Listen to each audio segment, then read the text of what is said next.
Thank you, Mr. President. I'm honored that you invited me to be the first foreign leader to visit the White House in your second term. This is a testament to your friendship and support for the Jewish state and the Jewish people. I've said this before. I'll say it again. You are the greatest friend Israel has ever had in the White House.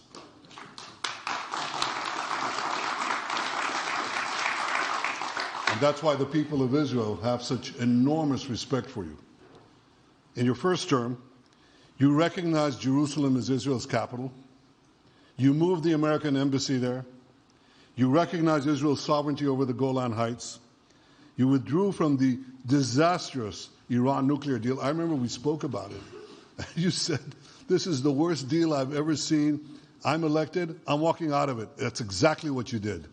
And I think it speaks loudly for just common sense, just looking at things and seeing them as they are. And of course, you also brokered the groundbreaking Abraham Accords in which Israel made peace with 4 Arab states. We did this in 4 months. Nothing happened for a quarter of a century, but in 4 months, we were able, working together under your leadership, to have 4 historic peace accords. And now in the first days of your second term, you picked up right where you left off. Your leadership helped bring our hostages home, among them American citizens. You freed up munitions that have been withheld from Israel.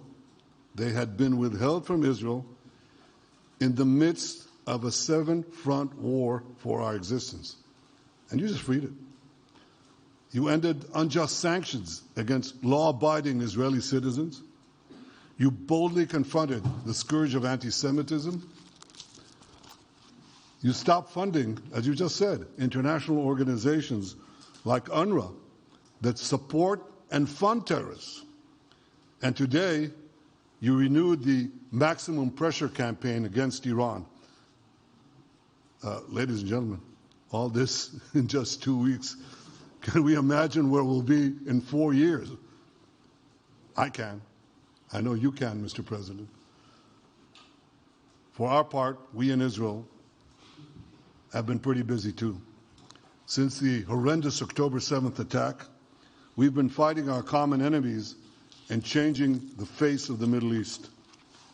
On that infamous day, Hamas monsters savagely murdered 1,200 innocent people, including more than 40 Americans. They beheaded men, they raped women, they burnt babies alive, and they took 251 people hostage to the dungeons of Gaza.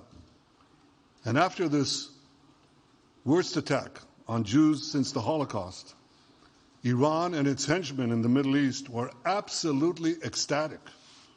Haniya praised the massacre. Sinwar said that Israel was finished. Nasrallah boasted that Israel was, here's what he said, as feeble as a spider's web. Well, Mr. President, Haniya is gone. Sinwar is gone. Nasrallah is gone. We've devastated Hamas. We decimated Hezbollah. We destroyed Assad's remaining armaments. And we crippled Iran's air defenses.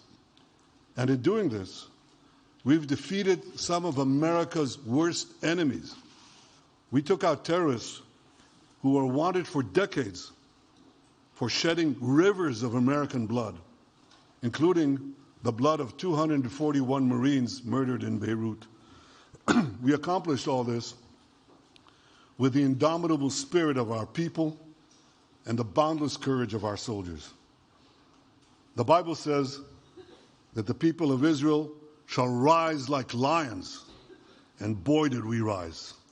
Today, the roar of the Lion of Judah is heard loudly throughout the Middle East. Israel has never been stronger, and the Iran terror axis has never been weaker. But as we discussed, Mr. President, to secure our future and bring peace to our region, we have to finish the job. In Gaza, Israel has 3 goals. destroy Hamas's military and governing capabilities, secure the release of all of our hostages, and ensure that Gaza never again poses a threat to Israel. I believe, Mr. President, that your willingness to puncture conventional thinking that has failed time and time and time again, your willingness to think outside the box with fresh ideas will help us achieve all these goals. And I've seen you do this many times. You cut to the chase. You see things others refuse to see. You say things others refuse to say. And after the jaws drop, people scratch their heads and they say, you know, he's right. And this is the kind of thinking that enabled us to bring the Abraham Accords. This is the kind of thinking that will reshape the Middle East and bring peace. We also